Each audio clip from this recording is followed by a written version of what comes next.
Hey there, Social Studies 20-2 here, taking a look at source number two. Theme of the week is, of course, ethnocentrism. So I'll let you take a look at the photograph for a few seconds, then we'll pull it apart.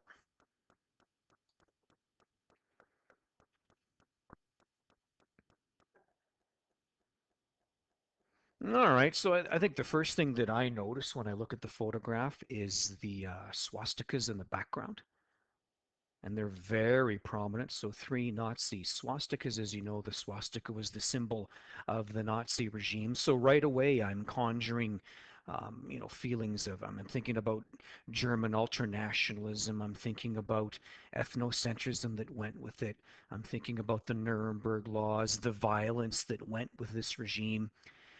And that's before I even look at what's going on in the foreground. And what you get are, you know, German soldier after German soldier.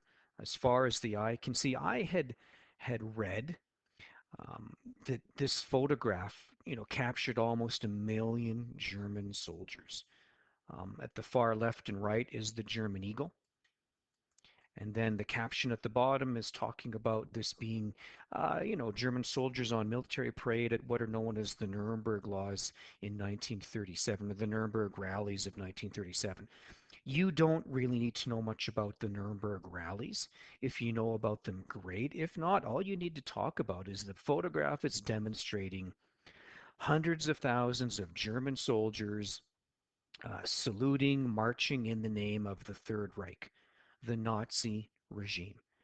And that's all the photograph really gives you. One can imagine that Adolf Hitler would be on the podium giving a speech, and you might just talk about how all these guys are standing at attention, probably ready to do whatever he wants at his beck and call.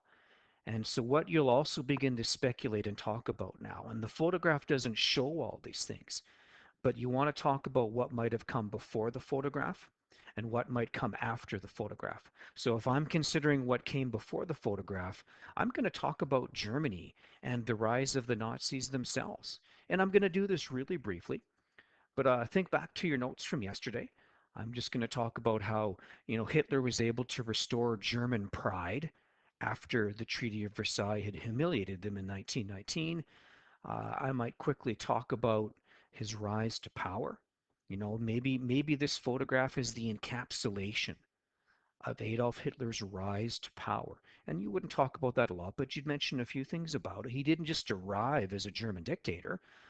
Events built themselves up for him to become the German dictator. Clearly, that photograph is taken after he has passed the Enabling Act. And if you'll remember, the Enabling Act was when he made himself the dictator of Nazi Germany. No more democracy, no more constitution. So that picture for sure has got to come after the Enabling Act. And you might talk about a few things that might happen after that picture too or before. Talk about how this military, the sheer size of that army, first of all, enabled him to go after the Jews. Maybe you talk about how those men might have been used to boycott and go after and bully Jewish citizens. But you might also talk about how that big standing army is going to be used to expand Germany. I would be talking about Liebentraum. I think that's the greater link here. I talk about how all those soldiers are a tool now that Hitler can use to expand his power in Western Europe. Talk about how those soldiers are going to be used to take Czechoslovakia without firing a shot. Talk about how the soldiers will be used to invade Poland and trigger World War II. Talk about how the soldiers will at one point in time help him dominate almost all of Western Europe. And you might talk a bit too at the end that even with all those soldiers, in the end, the Nazis still lost. By 1945, the Nazis had lost World War II. So even though these soldiers helped them expand a lot and conquer a lot, it didn't last. By 1945, Germany's actually defeated, um, and they lose World War II. And you might mention too, we haven't really learned it yet, but I also see those swastikas and I see the soldiers and I'm thinking, well, something else that is going to happen after this will be the Nuremberg laws and then eventually the Holocaust. So just talk about what he might use this vast military for. and that all of this is being done in the name of ultranationalism. That's about it for pointing things out on the photograph. So the date, place, well, it gave it to you. It gave you the date for the Nuremberg rallies, the participants. I would just be putting German soldiers, Nazis, and Adolf Hitler himself is likely in the background of the photo. Evidence is all of the things that we pointed out. Historical case study would be um, what might have happened before that photograph and what might be happening after the photograph. What's he going to use those soldiers for? Well, expansionism, World War II, and he might talk about Nuremberg laws and the Holocaust. This again is source number two. The theme of the week is ethnocentrism.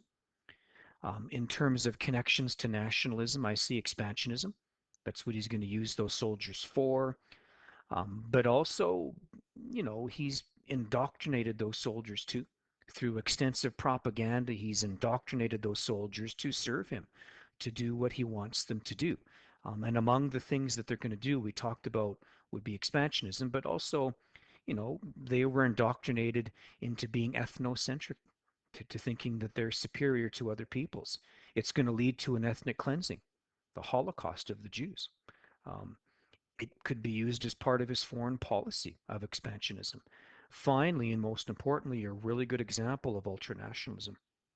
Whenever you see a large, giant military on parade in front of their dictator, we're talking about ultranationalism. In terms of perspectives, well, what would a German citizen think as they're looking at that photograph? Probably be looking at it with pride. They're no longer humiliated. They've been given revenge for the Treaty of Versailles. They're rebuilding their country. So a German citizen would look at that and think, good, that's positive. That has improved our way of life compared to what it used to be in the 1920s before Hitler and the Nazis. Other perspective might be, what might enemies of Germany think when they look at that photograph? What would Poland think? What would Czechoslovakia think? Countries that Germany is going to take over with that military. What would be their perspective? And you're going to speculate on that. They probably would be questioning nationalism and for sure ultranationalism. All right, nice job with that source. Really like that photograph. I think there's a lot going on in it.